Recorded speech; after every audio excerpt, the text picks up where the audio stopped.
welcome back to another M&S tutoring video, and in this video we're going to be looking at the equation of a circle.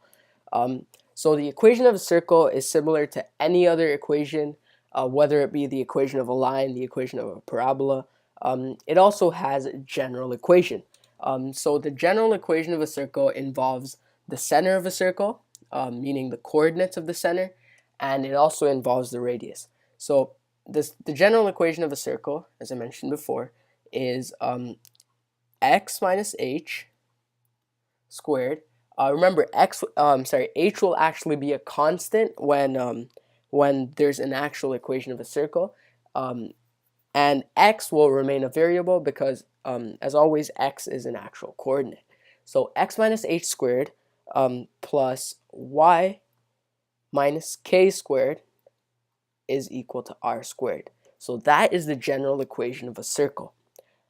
But if h and k are in its origin, so if h is equal to 0, so say for example h is equal to 0 and k is equal to 0, the general equation of a circle actually changes, because if h is 0 and k is 0, you're basically subtracting x by 0. So the general equation of a circle then becomes, if it's at its origin, the general equation of a circle now becomes x squared plus y squared is equal to r squared. Right? Because the origin is 0, 0, so it has no impact of either the x or y coordinate. Now let's look at if you want to find out if a point is actually on the circle or not.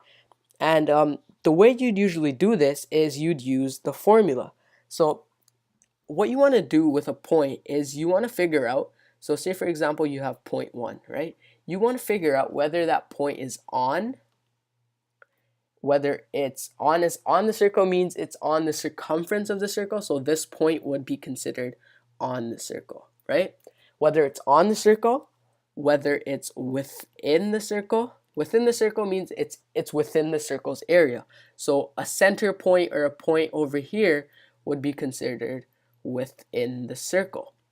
Now the last point is outside the circle. Outside the circle just simply means that the point is outside of the given circle. It's a point, let's say, over here, and that point is outside the circle. Now how do we figure out if that point is outside, on, or within the circle? Well, it is actually really easy. All you have to do is you have to look at the equation.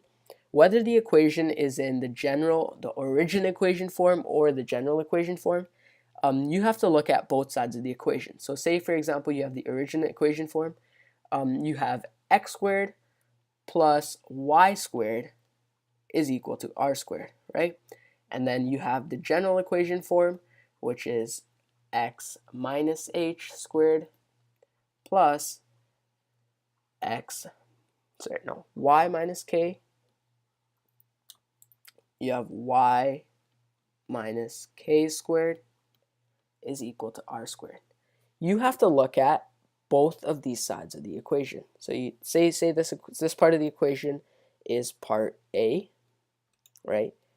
So over here again, let's say that part of the equation is part A, and this other part, the right side of the equation, let's call it part B. So we have part A over here, and then we have part B. So now let's actually look at it. When we sub in the coordinates for x and y, what we're really looking at if part A is bigger than part B. So let's look at it. Say we sub in points for x and y in either equation, the general or the origin equation, it doesn't matter.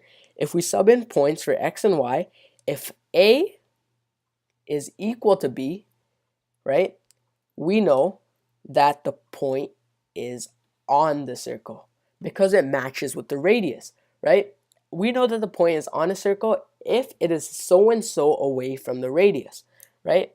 Now our second rule is if the A side is greater than B, that means that the point is outside the circle, right? As it extends the radius of the circle and it cannot be really in it, right? So it's on because it's on the radius and the radius can reach it, so that means it's on. It's outside because the radius cannot reach it, and it is beyond the circle's reach.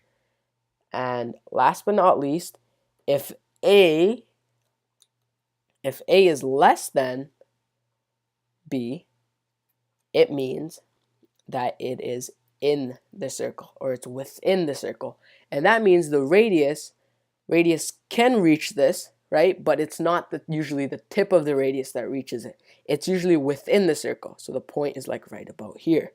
So those are the three different ways of telling if a point, any point, is on, within, or outside the circle, right? In general, you're actually finding R from the center to your point. So if you really look at it, in example where A is equal to B, you have it so that if this is your circle, you have it so that the radius is exactly on your point, right? However, if you have A is greater than B, which is our second example, you have it so that the radius cannot reach it. So you have it something like this. This is R. You have it so that the point is over here, which can only be reached by a larger radius, right? And if you have our third example, when A is less than B, right, you have it so that the circle's radius, right, can easily reach that point, but it's not the tip of the radius that reaches it, right? So your point would be right about here. So another smaller radius could reach your point. So that's the end of the video, guys. I hope you learned something new about how the equation of a circle impacts points lying within, on, or outside the circle.